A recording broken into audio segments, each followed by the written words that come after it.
I want to bring in former FBI special agent Jeff Harp. He joins us now live. Now, Jeff, this Virginia suspect was inspired by ISIS.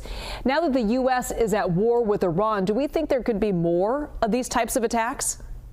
Yeah, you know, anytime we're engaged in a conflict, there's always a heightened sense that we're going to see some of this happening. You know, the FBI and the other intelligence agencies oftentimes will meet and discuss what investigations they have ongoing prior to us engaging in any kind of conflict, so they can scrub those and make some kind of determination what action they should take on those cases. I want to turn back to Michigan for a moment here because we just got an update on the attack from the sheriff of Oakland County. Let's take a listen to that. The first thing the community should know is that we not just today work together, we work together all the time. Our state, our federal, and local partners. Number one. Number two, we train.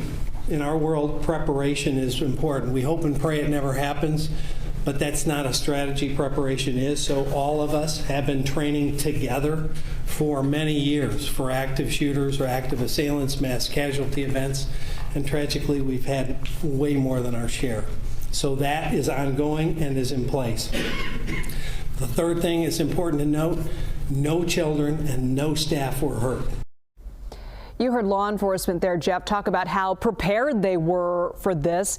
How big of a threat, though, do these bad actors pose here in this country? Are there more of these individuals or potentially cells within the U.S. that the public may not know about?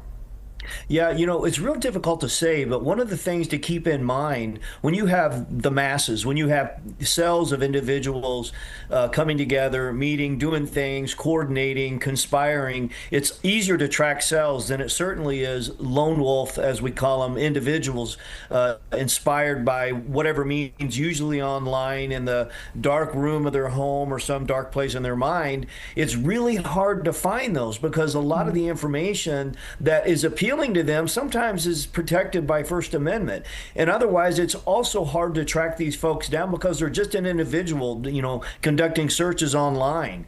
It's tough. These individual actors committing these heinous crimes, those are hard to track down and sometimes not on the FBI's radar. Now, yesterday we did report about the FBI alerting local law enforcement in California about Iran's possible intent to attack the West Coast. Now, I want to reiterate that local officials reassured the public there was no imminent threat to the West Coast. But as we see more of these individual attacks like we've seen the last few days, like we saw in Virginia, what is going on behind the scenes at the FBI and local law enforcement to keep the public safe? Yeah, you know, they're trying to get information out to them. They push these bulletins out, and sometimes even though they're law enforcement sensitive, they get leaked out by, you know, some source within some law enforcement community. The public gets hold of it. It creates and stirs sort of a panic in the public. You know, they can rest assured that law enforcement is coordinating with the FBI, with other agencies. They're trying to make a determination if the subjects they have under investigation are a threat. Those that they don't know about, they're going to go into the community. They talk to people. These lone wolves are difficult to track. The law enforcement sources that we have out there, human intelligence sources, that's what it all boils down to. They have to go out and talk to these folks, and if they see something, they're going to have to say something. And people may be watching this being a little concerned about going out with their families during the day. Any tips you have for people to stay safe?